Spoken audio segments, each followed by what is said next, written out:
Yeah, some people are. Okay, guys, let's kick off the United States of America. Changes to Seattle single-family zoning could improve housing picture, city report says. This is too little too late. Price of housing in Seattle or in King County there have went out of control.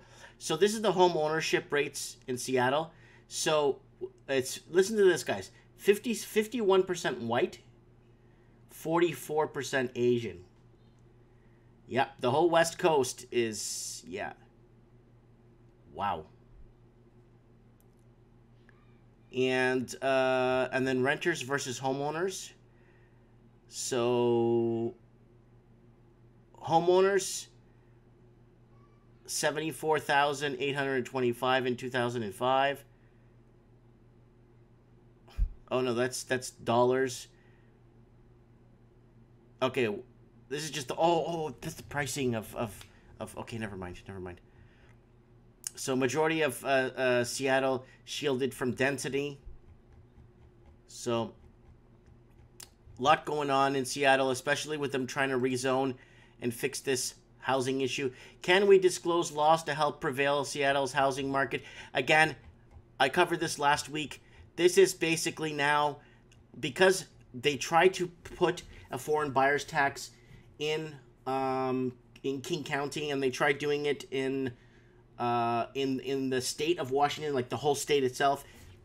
They wouldn't fly. They said it went against the Constitution. So what they did now was they now asking people where they're getting their money from, all their information, personal information. They just can't show up anymore with a briefcase full of money to buy a house.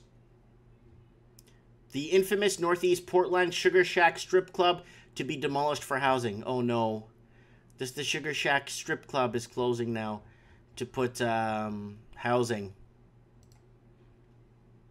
And housing prices drop in Portland, national sales down.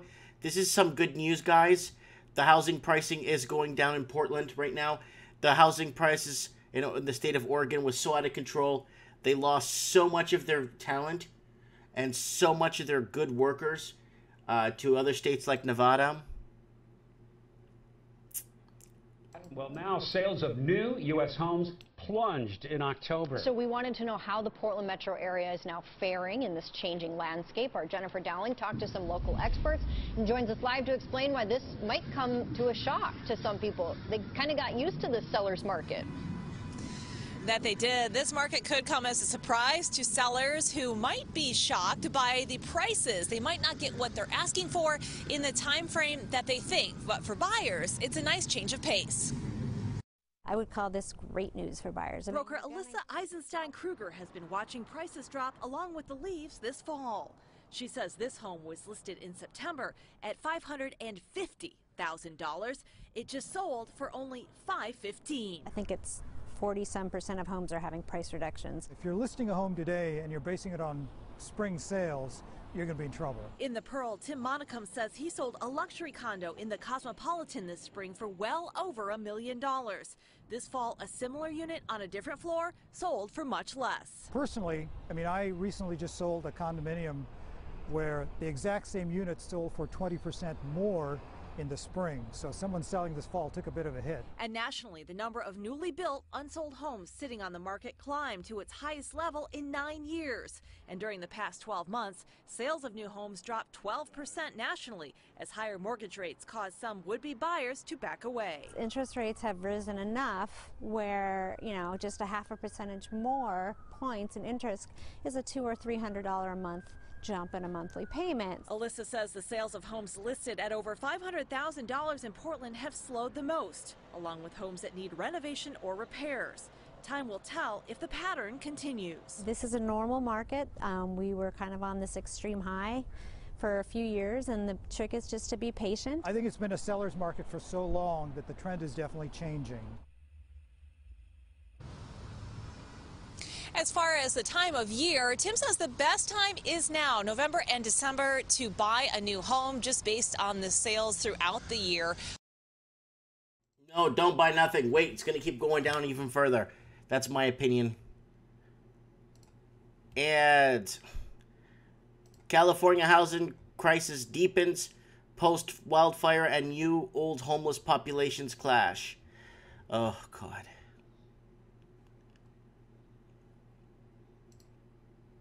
Deadly campfire fire fuels California raging housing shortage. So a lot of people camped out at the local Walmart there.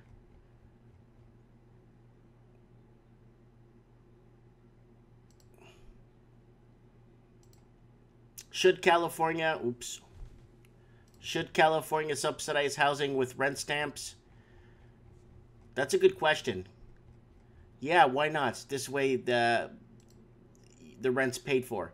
They don't have to worry about California's three biggest problems: housing, housing, and housing. Again, they're still pulling that supply versus demand in parts of San Diego and Ventura County. And different areas there are still pulling the supply versus demand issue. And the housing market recession is coming. How the state can address California's housing crisis. This is in San Diego. It's so out of control. The balance between state and local control. California has no way. They don't even know where they're going. California doesn't even know if they're tricking or treating when it comes to how to fix their housing crisis. They're still hell bent on supply versus demand when they have like 107,000 empty units in LA County alone, owned by foreign investors. So when you got that much empty units, you don't have a supply versus demand issue. You have an oversupply issue. San Francisco rents close 2018 but rising again. Yeah, San Francisco is crazy. Okay, a 1-bedroom, okay guys? 1-bedroom San Francisco apartment.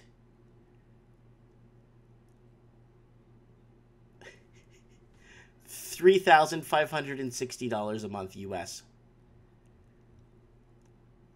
Another apartment, 1-bedroom, $2,414. Single bedroom. Another one here. $4,184.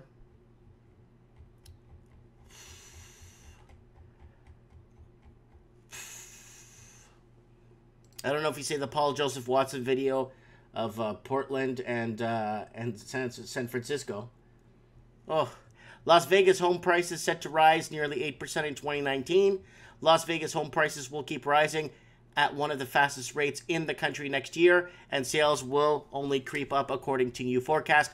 Guys, what's happening in Las Vegas? Again, they're going to be building another 6,900 houses when on the market, and 2,700 homes traded hands last month. Why? It's because everyone's leaving California, Oregon, and Washington State. Everyone's heading east towards Nevada, New Mexico, Arizona, Utah, and Utah. Everyone's heading to those states right now. Florida trend, Florida sales inventory. It's apparently trending up.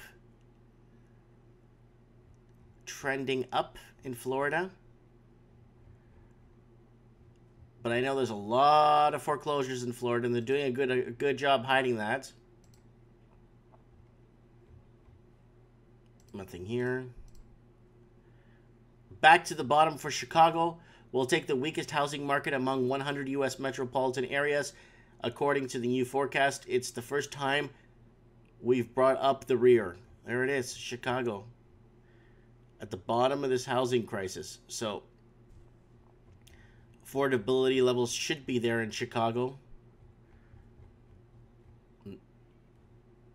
And Texas robust economic expansion could be slowing.